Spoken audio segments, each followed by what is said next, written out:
غلطی سے تو ڈانٹنا ہے، تو بھی ڈانٹتے نہیں تو بھی ڈانٹتے صاحب، کیا کرتے آپ کے ساتھ؟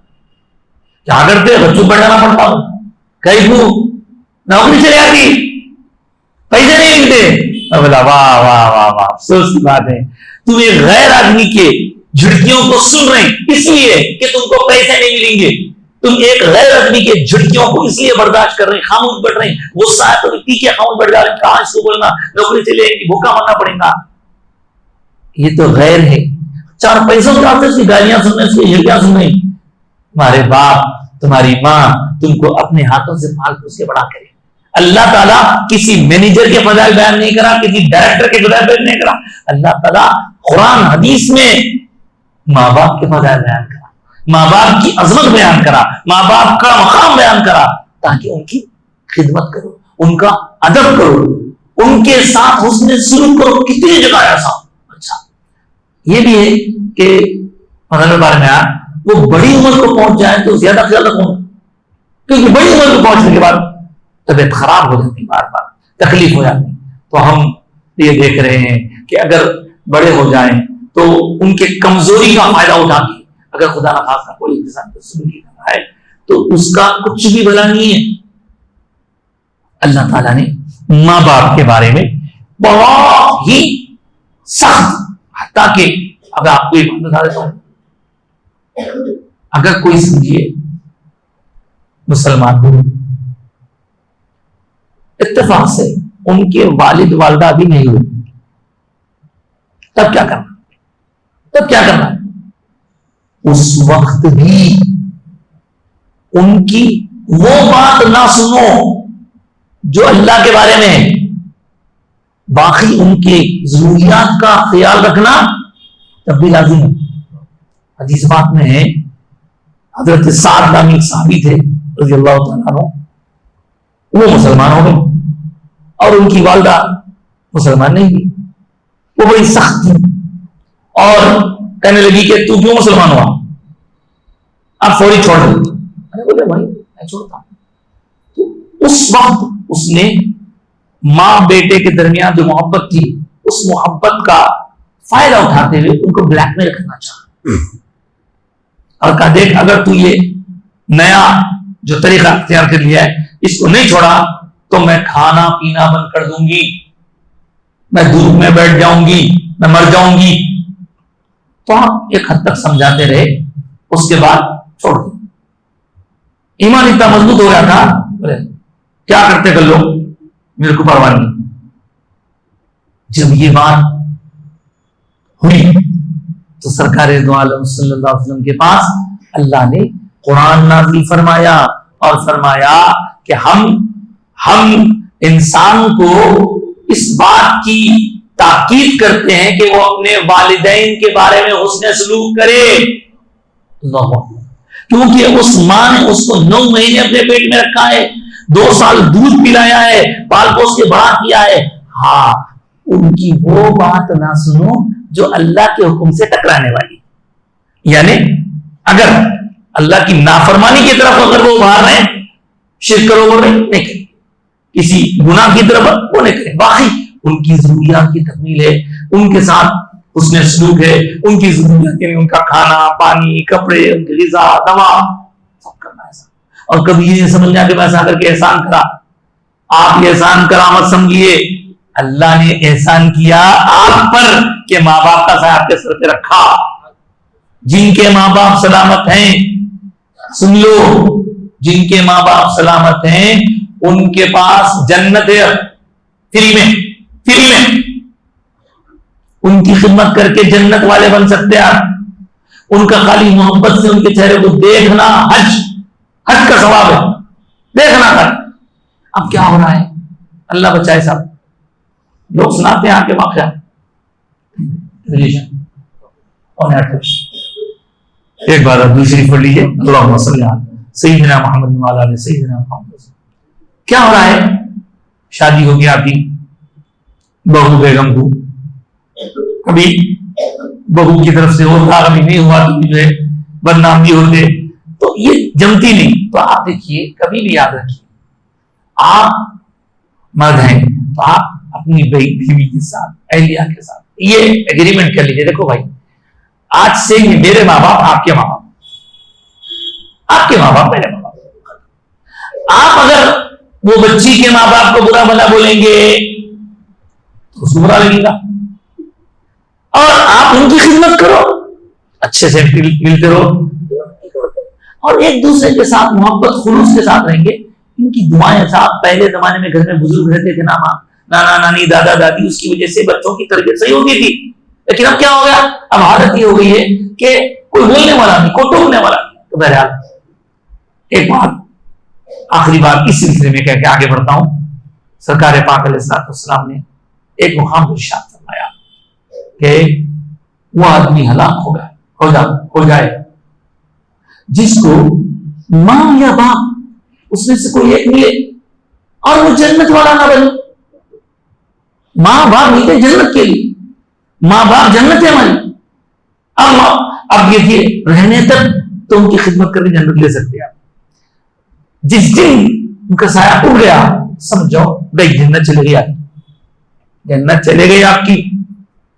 اب اگر کسی کی ماں ہے تو سمجھو گے ان کے والد گزر رہے ہیں، ماں ہے تو ماں ہی ماں بھی ہے باپ بھی، باپ ہے تو باپ ہی ماں بھی ہے۔ خدمت کیجیے، دعا لیجیے ان سے جتنا ہو سکتا کیجیے، اس لیے کہ ایک وقت آنے والا ہے ان کا سایہ سر سے اللہ تعالیٰ اٹھائے گا۔ وہ دن کیا بولوں صاحب، حضرت موسیٰ علیہ السلام کے بارے میں کیا سنتے ہیں، کتابوں میں لکھا ہے کہ حضرت موسیٰ علیہ السلام جس وقت اللہ کے دربار میں حاضر ہوتے بات کرتے تو اللہ تعالیٰ ان سے کلام کرتا۔ ایک بار اللہ نے کلام کرتے کرتے فرمایا موسیٰ ذرا سنبھل کے بات کرو۔ حضرت موسیٰ نے کہا اللہ ایسا تم نے آج سے پہلے کبھی نہیں کہا تھا، کیا مجھ سے کوئی غلطی ہو گئی؟ تو موسیٰ کل تک جب تم میرے سے بات کرتے تو تمہاری ماں سجدے میں گر کر میرے سے دعا کرتی یا اللہ یہ میرا موسیٰ ہے، اس کے انداز گفتگو پر تو ناراض نہ ہونا۔ ہاں اس کی دعائیں تھیں جو تمہیں بچاتی تھی، کل کو وہ انتقال کر گئی ہیں، اب ان کی دعاؤں کا سہارا تمہارے ساتھ نہیں ہے۔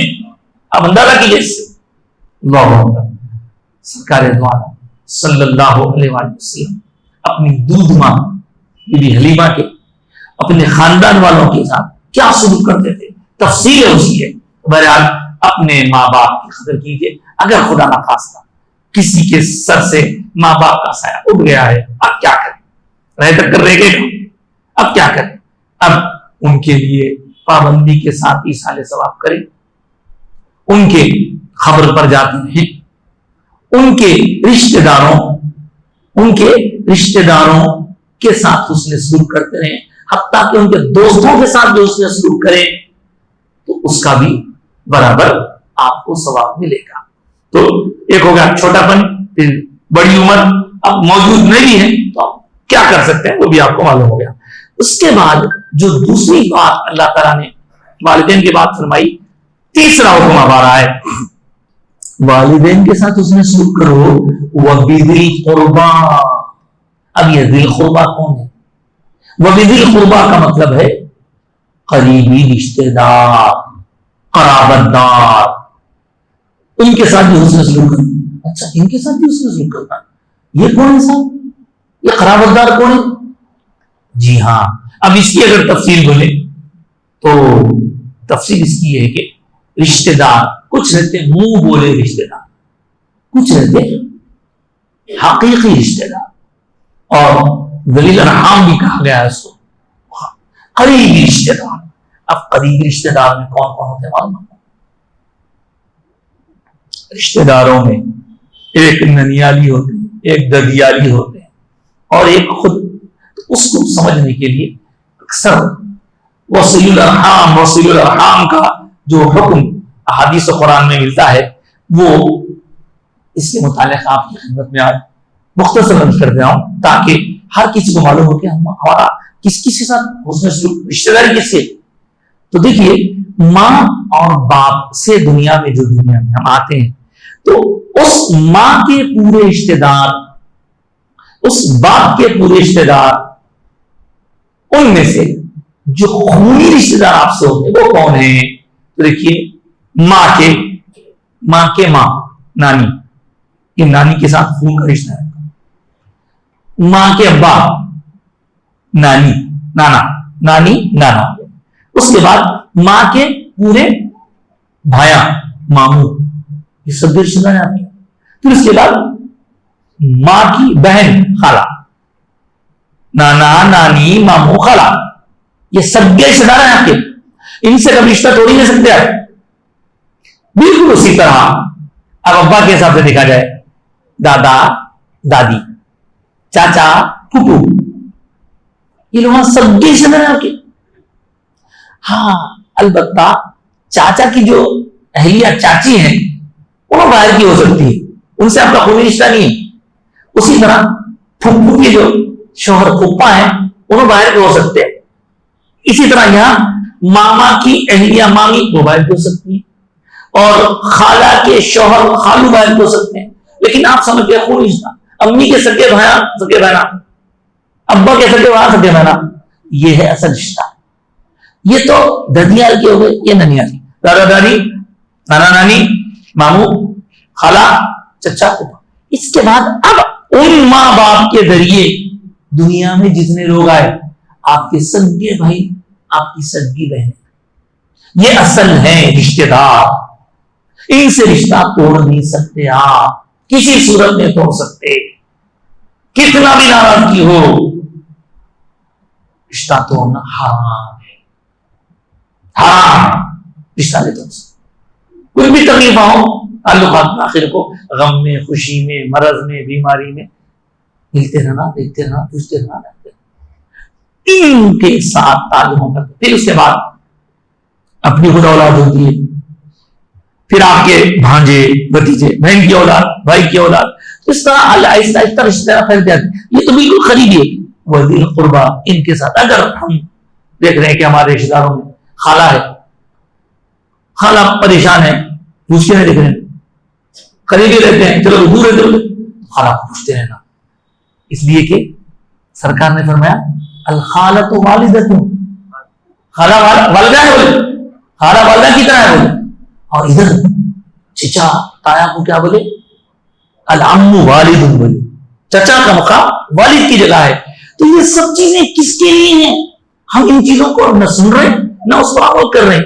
اور ایسی باتیں جن کا تعلق ہی نہیں، ان باتوں کے اوپر لمبی لمبی بحثیں ہو رہی ہیں، لمبے لمبے جھگڑے ہو رہے ہیں، لمبے لمبے مناظرے ہو رہے ہیں، کام کے نہ کام. یہ تو ہماری ضرورت کی چیز.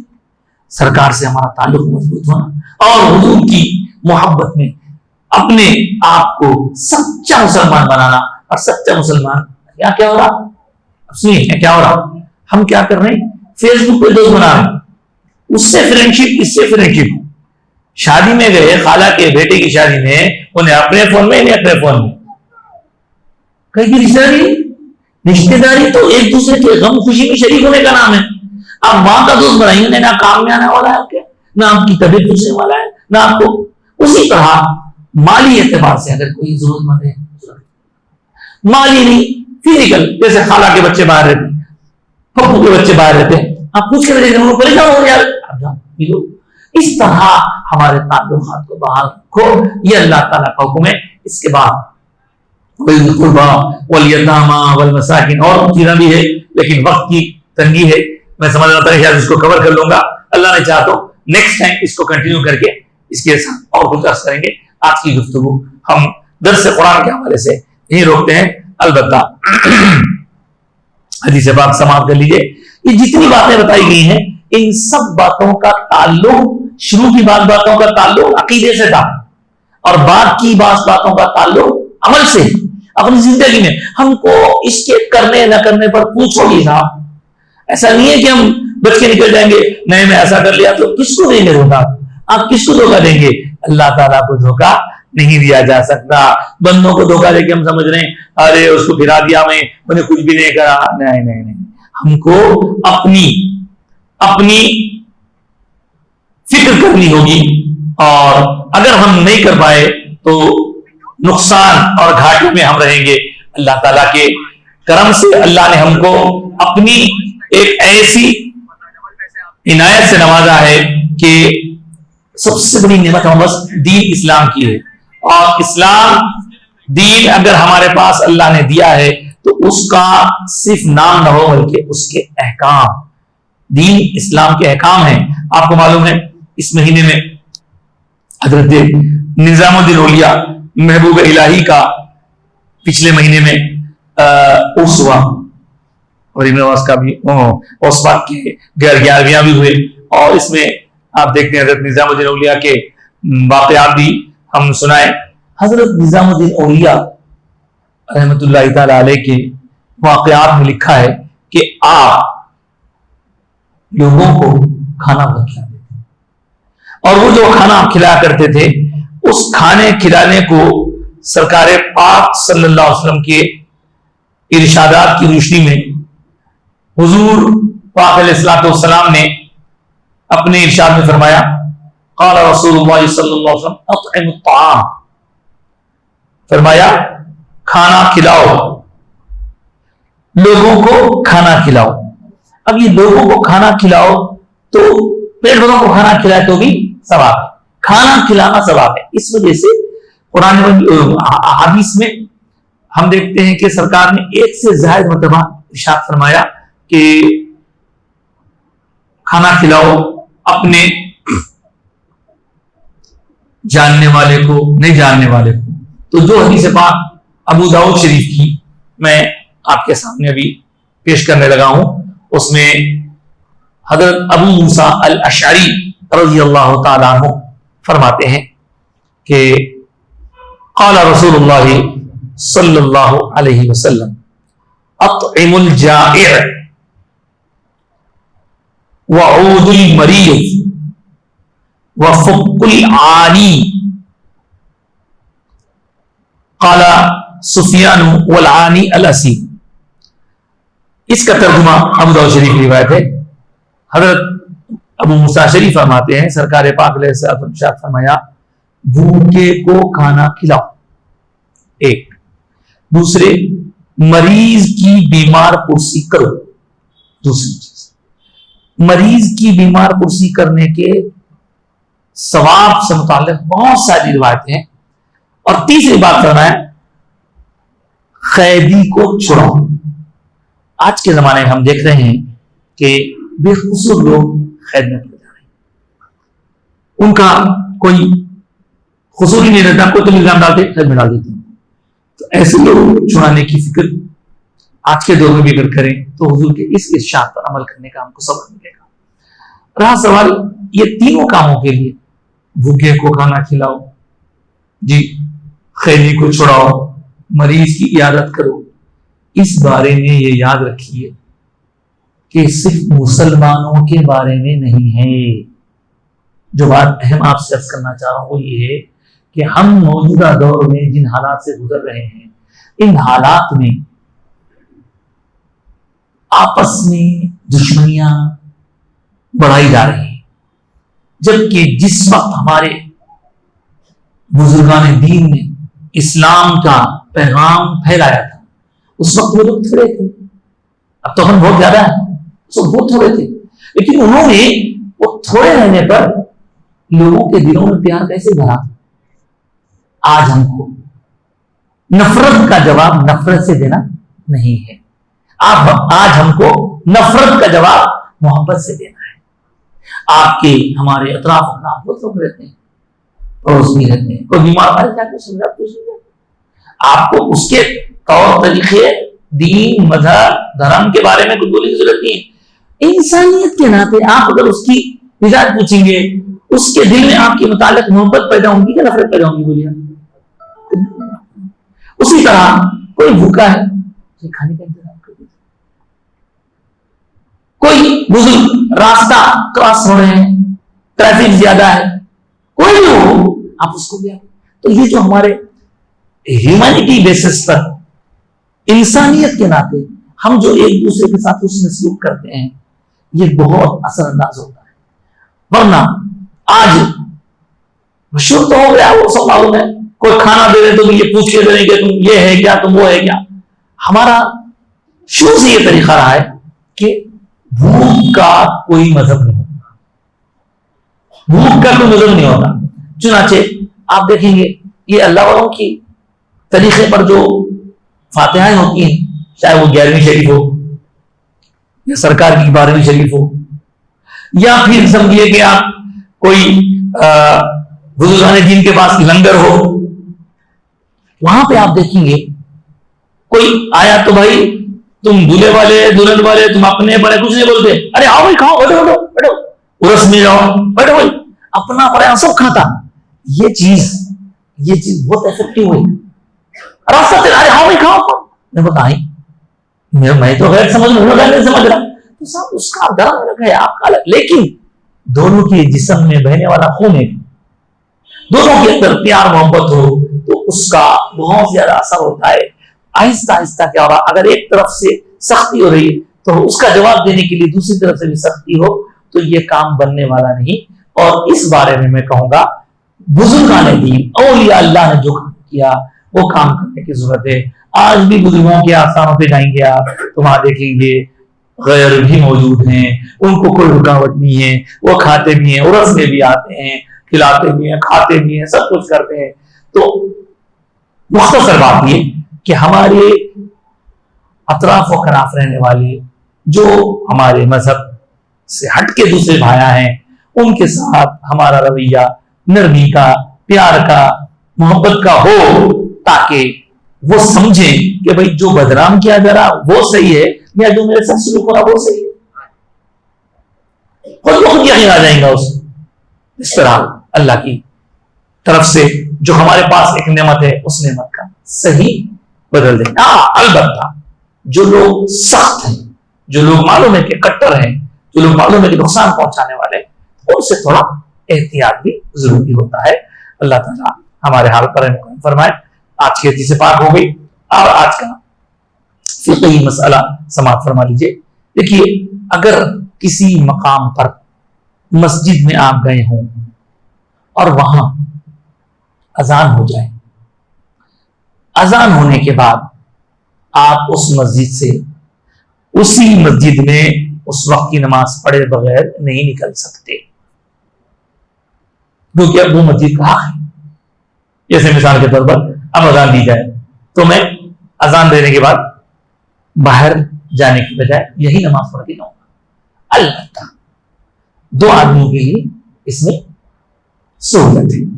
نمبر 1، ایک مسافر ہے، اس کی ٹرین چلے جا رہی ہے، مجبوری ہے اس کی، یا پھر کوئی امام ہے جو دوسرے مقام پر جا کے اس کو نماز پڑھانا ہے، مجبوری کی حالت میں پتہ لگے. ورنہ عام حالات میں اذان سننے کے بعد میں، مغرب کی اذان ہو یا عشاء کی جو بھی اذان ہو، اذان سننے کے بعد میں اسی مسجد میں تھے آپ تو مسجد میں ہی نماز پڑھ کے جانا یہ بہتر ہے. اللہ تعالیٰ ہمارے حال پر کرم فرمائے. جو کہا سے فرما اور کہنے سننے کے دوران ہم سے جو کمی کوتاہی لغزش خطا ہوئی ہے مولا اسے معاف فرما دے، اور ہمیں قرآن پڑھنے، پڑھانے، سننے، سنانے، اس کو سمجھنے، سمجھانے اور اس پر عمل کرنے کی توفیق عطا فرما. جو بیمار ہیں انہیں شفا کاملہ، صحت عاجلہ عطا فرما. جو بے روزگار ہیں انہیں روزگار عطا فرما.